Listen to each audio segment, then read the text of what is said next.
Terima kasih Anda masih bersama kami di Berita Padang. Bagi Anda yang baru saja bergabung, kami hadirkan kembali 3 berita utama pada pagi hari ini.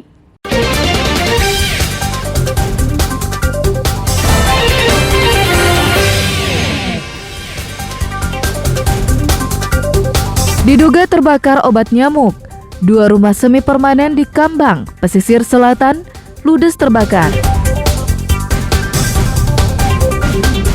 Kebijakan umum anggaran prioritas plafon anggaran sementara 2024 ditetapkan. Pendapatan Sumatera Barat berkurang.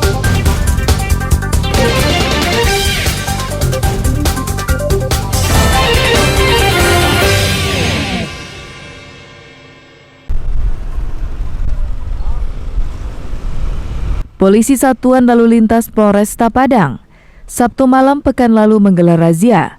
Tak hanya berdiam di satu titik lokasi, tapi kali ini petugas memburu para pelanggar lalu lintas. Polisi patroli menggunakan sepeda motor di sepanjang jalan-jalan utama mencari pengendara yang melanggar aturan. Pengendara yang kedapatan tidak menggunakan helm langsung dihentikan petugas. Kemudian dibawa ke Mapolresta untuk ditindaklanjuti dengan tilang dan pembinaan. Namun banyak pengendara yang lolos dari kejaran petugas. Mereka kabur dengan memanfaatkan kepadatan lalu lintas. Polisi yang menghadapinya membiarkan aksi itu karena kalah cepat. Dalam satu malam itu polisi menjaring 50 pengendara bersama kendaraannya. Selain tidak menggunakan helm, banyak juga kendaraan yang menggunakan knalpot bising serta pengendara yang tidak membawa SIM dan STNK. Mana? Ada? Ada kita pegang dulu. Ambil surat tilangnya di Polres. Operasi Cipta Kondisi ini bertujuan untuk mengantisipasi aksi balap liar yang kerap dilakukan setiap Sabtu malam atau malam Minggu.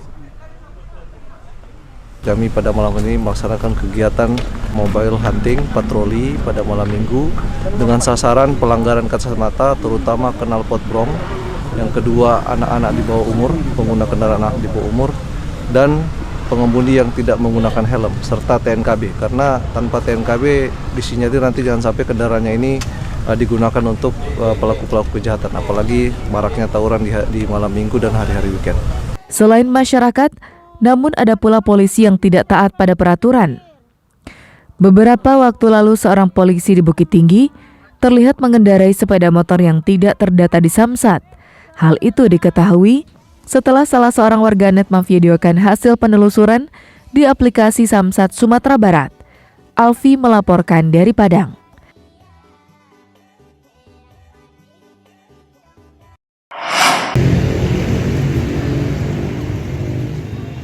Jelang hari ulang tahun ke-78 Republik Indonesia, 54 calon pasukan pengibar bendera Bukit Tinggi memasuki latihan tahap 2 di Desa Bahagia hingga 18 Agustus mendatang. Tahapan pelatihan ini diawali dengan upacara tandingan yang dipimpin langsung Wali Kota Bukit Tinggi. 54 calon pengibar bendera yang lulus seleksi dan telah mengikuti latihan tahap 1 akan mendapatkan pelatihan khusus. Tidak hanya pengembangan wawasan, mereka juga mempersiapkan mental dan fisik jelang menjalankan tugasnya sebagai Paskibra pada 17 Agustus. Peserta dilatih agar percaya diri, meningkatkan wawasan Nusantara, dan dilatih mental menjadi pribadi yang mandiri dan bertanggung jawab.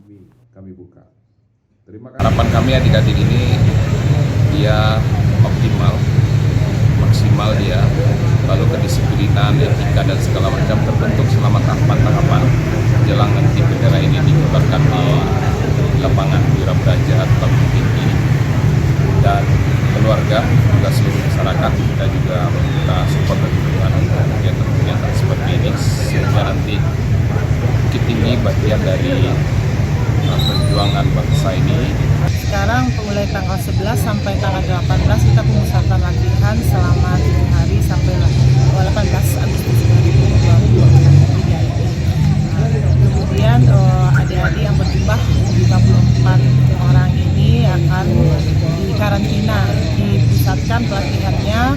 kemudian nanti dalam acara selain pelatihan di lapangan, kita juga akan ada nanti peningkatan pemahaman ideologi Pancasila dan wawasan kebangsaannya. Rasa bangga dan haru terlihat dari wajah orang tua calon pengibar bendera. Kegiatan tersebut memberikan makna tersendiri karena anak mereka mampu menjadi salah satu calon paskibra Bukit Tinggi. Sangat bangga sekali Kak, soalnya tidak semua yang bisa ikut bergabung di dalam, dan di dalam mereka akan dilatih dengan sebaik-baiknya, setertib-tertibnya. Mudah-mudahan mereka keluar dengan harapan lebih baik lagi. Terlalu antusias Kak, minta bantuan, minta tolong, mempersiapkan barang-barang, mempersiapkan fisik, mempersiapkan semuanya. Calon pengibar bendera ini akan dilantik dan dikukuhkan secara resmi sebagai pasukan pengibar bendera pada 16 Agustus di lapangan Wirabraja Bukit Tinggi. Dina Amrina melaporkan dari Bukit Tinggi.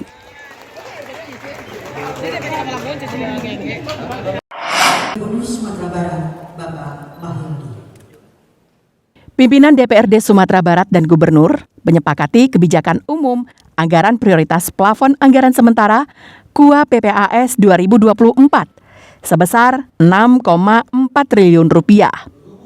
KUA PPAS ini adalah pedoman untuk penyusunan APBD 2024 mendatang. Hal itu ditetapkan pada rapat paripurna DPRD Sumatera Barat. Anggaran sebesar 6,4 triliun rupiah tersebut terdiri dari pendapatan asli daerah sebesar hampir 3,1 triliun rupiah, pendapatan transfer 3,3 triliun rupiah, dan pendapatan lain-lain yang sah sebesar 15,55 miliar rupiah.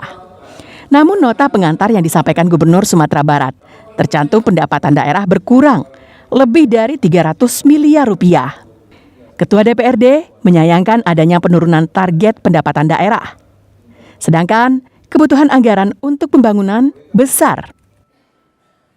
Kebutuhan kita cukup luar biasa banyak, soalnya nanti pilkada tahun 2024. Belum lagi kebutuhan lain ya. Tentunya kita mencoba untuk bagaimana memaksimalkan pendapatan asli kita, PAD kita dulu. Habis itu nanti baru kita mencoba untuk bisa mengatur lebih ya, pendekatan dengan pemerintah pusat sehingga dana transport kita juga bisa naik atau turun. Karena kebutuhan kita cukup luar biasa. Tapi dalam penghantar gubernur tadi terjadi penurunan pendapatan sama dengan nota penghantar KUA PPAS tahun 2024. Menurut Gubernur, penurunan pendapatan daerah disebabkan angka sisa anggaran atau silpa yang ternyata lebih rendah, serta kewajiban anggaran yang harus dialokasikan untuk pilkada, pileg, dan pilpres.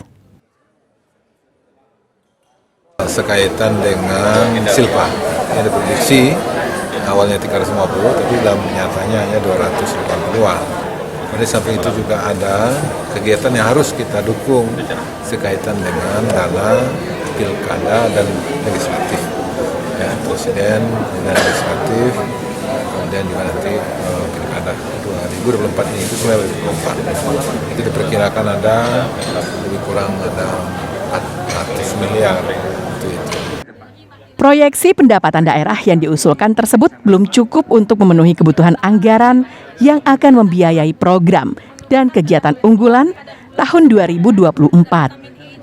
Jika terjadi penurunan pendapatan daerah, maka akan banyak target kinerja rencana pembangunan jangka menengah daerah dan program unggulan yang tidak terlaksana, yang pada akhirnya akan merugikan masyarakat Sumatera Barat itu sendiri. Laude Juhardio Anse melaporkan dari Padang.